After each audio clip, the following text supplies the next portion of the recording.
అందరికీ నమస్కారం. Firstly I would thank to all the media people. ఇక్కడికొచ్చి మీరు ఎంత కష్టపడుతున్నా మా గురించి ఇక్కడికొచ్చి మా లైవ్‌ని చూపిస్తున్నారో అందరికీ thank you so much. And Ravi sir thank you so much for coming. And firstly మాట్లాడాలంటే మూవీలో నేను ఫస్ట్ ఆడిషన్ ఇచ్చినప్పుడు నేను చాలా నర్వస్‌గా ఉన్నా.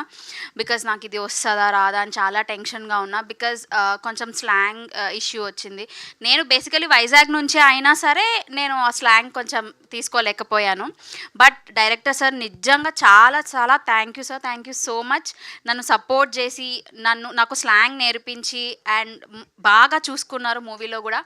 అండ్ మేము ఎక్కడ మిమ్మల్ని డిసప్పాయింట్ చేయలేదండి. నేను ప్రేక్షకులకు చెప్తున్నాను, మూవీ అయితే మాత్రం చాలా బాగుంది. మేము చూసాము అండ్ రివ్యూస్ నుంచి కూడా మాకు చాలా బాగా అనిపిస్తుంది.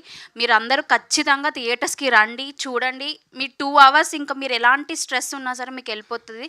ఖచ్చితంగా మేము అది చెప్పగలము. And thank you Thiruveer sir for giving this opportunity.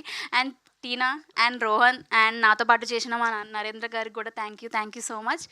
And నేను మైక్ ఇచ్చే కన్నా ముందు ఒక పర్సన్ గురించి చెప్పాలి. అది మా మమ్మీ. బికాజ్ మా మమ్మీ సపోర్ట్ లేకపోతే నేను ఇక్కడ ఉండేదాన్ని కాదు. డెఫినెట్లీ ఆమెని ఎవ్వరు ఎన్ని మాటలు అన్నా సరే నువ్వు చేయగలవని నన్ను ఇక్కడ నించోబెట్టారు మా mummy. So I would really thank mummy. ఈ సక్సెస్ నిజంగా మీకే మమ్మీ, నాకు కాదు. డెఫినెట్లీ మీరు ఇలా సపోర్ట్ చేస్తూ ఉండండి. నేను ఇంకా మంచి పొజిషన్కి డెఫినెట్గా వెళ్తాను. I will make you feel proud. నేను మిమ్మల్ని ఎప్పుడు కింద పెట్టాను. I will make you feel proud. Please support me and encourage me. And I would thank all my department, మా ప్రొడ్యూసర్స్, అసిస్టెంట్ డైరెక్టర్స్, చరణ్ గారు, ప్రజ్నయ్ గారు, నాని గారు, everyone thank you so much. మా మూవీ ఇంత మంచిగా సపోర్ట్ చేస్తున్న మీడియా వాళ్ళకి కూడా thank you so much. Thank you అండి. Thank you so much.